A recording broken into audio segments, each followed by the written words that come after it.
I'm 55 years old. I'm a man. I have two daughters. One is 21 years old and the other is 17 years old.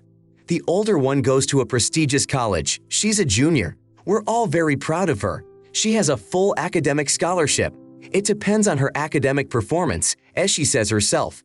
According to her current grades, her GPA may drop below the minimum required after this semester. After much negotiation with the college, it has become clear that this is indeed the case. We will have to pay her tuition next year if she does not raise her GPA above the required threshold next semester. It seems we have an opportunity to remedy the situation. Then we can figure out if her scholarship can be reinstated for her last semester of school. I have to say that we have put a lot of effort into finding a solution. We have calculated that she will not be able to get the grades she needs for the rest of the semester. Also, she will not be able to accumulate enough credits over the summer. The structure of the summer courses does not allow her to raise her GPA high enough, even if she gets excellent grades. The college refuses to make any exceptions. We have had a serious conversation with her about this. She is also very upset about what is going on. Despite this, she is a very intelligent child.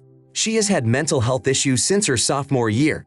It hasn't affected her grades in any way until now. We had not considered the possibility of our oldest daughter leaving college. After all, we were only 1 year away from graduation. Withdrawing from college seemed unfair after all her efforts. In December, for our youngest's birthday, we gave her a brand new Toyota RAV4. It was a token of recognition for her persistence in her studies and excellent grades. The youngest was also finishing up her freshman year and had started applying to colleges. The donated car had a special meaning to her. She was very happy to receive it and didn't leave the car that week. Her mom and I had a serious talk with her. We are sorry, but unless another solution is found, we'll have to sell her car to cover her older sister's tuition. The value of the car was about a third of the cost of a year's tuition if you include depreciation after FSA deductions.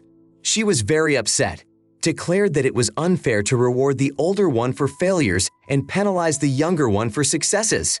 Asked whose car we would sell if the same thing happened to her. We never wanted her to feel punished or our older daughter to feel rewarded. It was just a necessity of the moment. If a similar situation had happened to the younger one, we would have done everything we could to help. You are going about this the wrong way. How can you take from one to give to another? If you sell this car, the youngest daughter will be outraged. You just bought her a new car. How could you afford it if you don't have enough money for her education? What are you gonna do with her college fund? My college fund was spent on my sister's fancy wedding when I was 17 and she was 23. At that time, loans were based solely on need. I couldn't get enough money. My scholarship also did not cover the cost of attending my dream university. I went to a state school where I received aid and a scholarship. It all worked out, but even now that I am 50 years old, it remains a wound in my soul. It's one of the reasons I stopped communicating with my family. Yes, this girl will soon cut off contact as soon as she can. The older sister is the obvious priority, so the younger sister should be happy to give up her car. The younger sister doesn't realize she should be happy to help. What could her dear sister do if faced with the need to find a job? It's selfish. You may have to sell your older daughter's car to supplement the funds. Why can't your oldest get a job to earn a living or take out student loans? It's unfair to penalize the younger child in favor of her sister. If you are prepared for her to stop socializing with you, she will resent you, and deservedly so. It's not her fault that her sister's GPA isn't high enough for financial support right now. You do reward the older ones for failures and punish the younger ones for successes. You donated a car that now belongs to your youngest daughter. You cannot sell it or keep it with you. It is no longer yours. Next story. I am a male, 37 years old, married for 6 years. My wife and I have 2 preschool boys.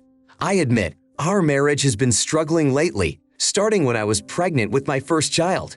Though it has never been so bad that I have considered leaving. Nevertheless, I feel a change is needed. The 2 of us have discussed this before, but I recently voiced my thoughts in front of her family, which may not have been the best idea. My wife prefers to choose her own names for the children.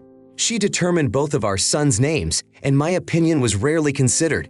When I suggested the name Jamie for one of our boys, she rejected it, saying she didn't see it as appropriate for a grown man, and chose the name Thomas. I used this as an example to ask why she made this decision without me, since we had agreed to choose names together. She replied that we both changed our minds. An example of this is the case of shopping for baby supplies. When I couldn't find the brand of diapers I wanted, I chose a different brand based on reviews. My wife didn't like my choice. She said I should have asked her or looked for the right brand at other stores instead of giving up. As time went on, my wife started treating my parents with disdain and deciding on her own what extracurricular activities our boys would attend, as well as their food and school choices. This situation has been bothering me. I and our older son often play together at home. One day when I suggested we play soccer, my wife expressed misgivings. She also disagreed with my choice of clothing for my son. I bought him a lilac shirt that she felt did not match the style she favors for him. She usually dresses him in red and black or blue and black.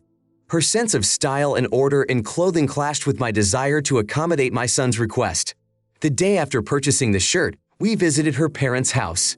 That same day, we had an argument over my expressing my displeasure that our older son would immediately begin attending many extracurricular activities. I suggested that he could experiment and have fun on his own. Although we had discussed this earlier without the children, my wife insisted on her decision, claiming that extracurricular activities were her priority. During dinner, she told her parents about our disagreement. She stated that I should accept her decisions as the mother of our children, to which her parents agreed and asked me why I was trying to interfere, since that was not the role of a father. In response, I asked her why the children needed a father if she preferred to raise them as a single mom. This question caused anger in the family, and I was at the center of the conflict.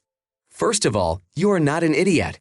Your wife acted like she prefers to be a single mom by not involving you in the parenting process.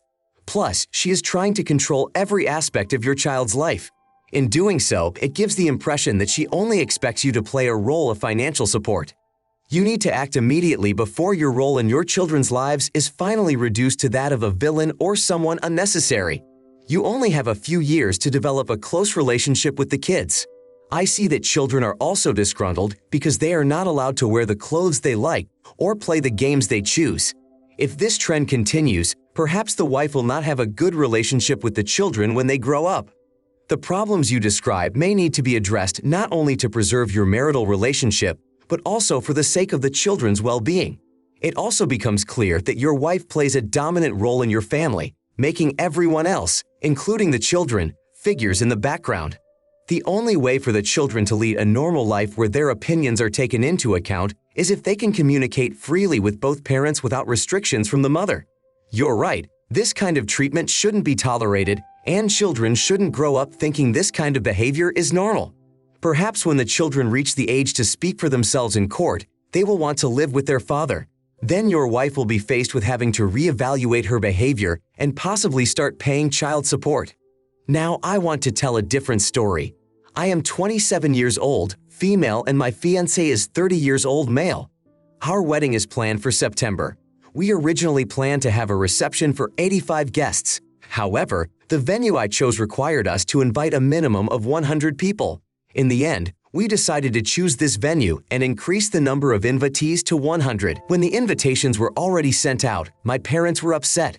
They found out that we had not invited 4 of their closest friends and their spouses. My parents felt that inviting 8 more people would not be a big deal. They have always been extremely generous. They budgeted $10,000 for the wedding, which covered more than half of all expenses. My mom paid for my wedding dress. Their generosity is not only shown in funding the wedding. They helped me pay off my university debts, put a down payment on my house, and helped me buy a new car. They have always supported me emotionally. I would like to invite these guests to make my parents happy, which in turn will make me happy. I want to show them that I appreciate everything they have done for me. For me, it's easier than repaying them. My fiancé does not share this opinion and insists that the number of guests at the wedding should not exceed 100 people. He agreed to invite additional guests if anyone already invited declined. I explained to him how important it was for me to express my gratitude to my parents for everything they had done for me. However, he offered to refund my parents instead of inviting those 8 guests. This caused several arguments between us, and I cried a lot about it. He has not changed his stance and thinks my parents acted unreasonably in trying to change the guest list at the last minute. I think he is being unnecessarily persistent. I may also be wrong for not supporting him on this issue. After all, I was the one who wanted to choose this venue for the wedding. Edited, my parents are not what you would call exorbitantly wealthy. They are hardworking people who have earned every dollar with their own efforts and continue to work and save up to achieve their goals. When I was growing up, we were lower middle class, and it's only in recent years that my parents have had some success. They don't spend money on traveling or expensive pleasures. Their only desire is to see me and my siblings happy. My fiancé grew up in a more affluent environment until his parents faced a particularly difficult divorce. When the guest list was limited to 85 people, most of those invited were from my side because of my large family. 46 people were invited from his side and 54 from mine. My parents and my fiancé had always gotten along well, and my parents genuinely liked him. However, things changed when there was a conflict about increasing the guest list to 100 people.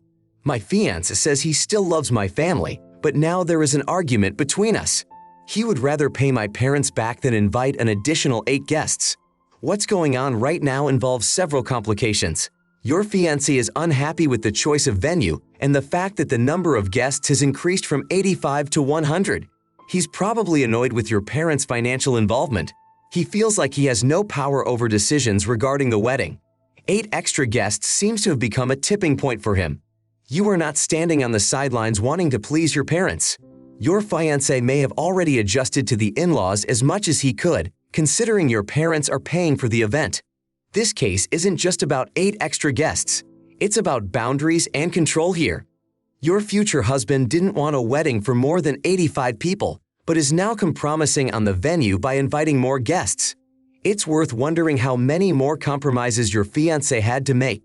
Ask yourself what kind of wedding he wanted and where he wanted it to be held. This will help you understand how events unfolded. My next story. My wife of 43 years and I, a 46-year-old man, have been married for 10 years. We have 3 sons.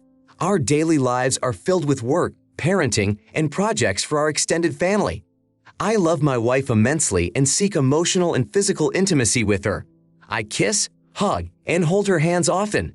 However, she devotes most of our time together to the children. Because of this, our relationship feels more like a roommate coexistence than a full-fledged marital bond. I realize that the kids are a priority, but for the past 8 years, if the kids don't sleep with us at night, my wife stays with them. I try to put them to bed in their rooms and encourage her to spend the nights with me. However, such attempts are rarely successful. I have clearly expressed my desire to have no more children and am ready to repair our relationship, especially now that the youngest of the children is in school. I am exhausted and overwhelmed by all the responsibilities and do not want to increase my family. My wife, who dreams of having a 4th child, is still trying to convince me. She takes contraceptives and keeps precise track of the time she takes them, setting her alarm every day at the same time. However, she regularly brings the conversation back to the topic of another baby. She recently announced that she was pregnant and was genuinely happy, while I felt devastated. She is not considering leaving her job. I love my wife very much. She is a wonderful person. I know I will love the new baby as well, but for now I don't see an end to my exhausting, emotionally lonely life. I can only guess if she got pregnant on purpose because she wanted it so badly. I don't plan on giving up. I suppose it's inherent in my wife to do what she wants to do. It's hard for me to admit it, but she often ignores my feelings on various issues. She knows I am powerless to change anything. It would only be foolish of me to declare a desire for a divorce. My children are my life, and I can't imagine leaving them behind. However, I feel that our marriage is not going to improve. I have repeatedly suggested that she attend marriage counseling, but each time she has refused, claiming that we don't need it. I have now lost trust in her. It will break my heart if my actions affect the children. I'm not sure if my feelings are worth it. Please tell me if I am wrong. I am trying to be clear. In the event of a divorce, I will make every effort to seek equal time with the children and joint custody. They are my #1 priority. I don't know if separating the children is worth it because of the lack of emotional fulfillment in our relationship and my wife's disregard for my feelings and other family issues. After the birth of our youngest child, we decided that enough was enough. I signed up for the procedure and everything was done to prevent unforeseen circumstances. Your body, your choice. Get a vasectomy if you feel it is necessary. She should not have the final say if she decides to stop taking contraceptives without your knowledge. You need to know, women can get pregnant even while taking birth control. Skipping even one pill can reduce the effectiveness of birth control. I hope she didn't get pregnant on purpose, especially given your desire not to. I hear you, man. I want another child too, and my husband doesn't. But I would never do something like that to betray his trust. Your comment about her doing whatever she wants makes me rethink your relationship. I don't know how you can rebuild trust after something like that. Whatever the outcome, I wish you the best of luck. Frankly, I doubt your intimacy would have increased even if she hadn't gotten pregnant. Your kids are already in elementary and middle school. They're not so little, and she still sleeps with them every night. If you are not satisfied with the relationship, you have the right to leave. It sounds like she sees herself more as a mother than a wife or partner, and that's enough for her. If I were in your shoes, I would consider divorce. She doesn't seem to care about your feelings, and that is wrong. Marriage requires respect, which she doesn't seem to show.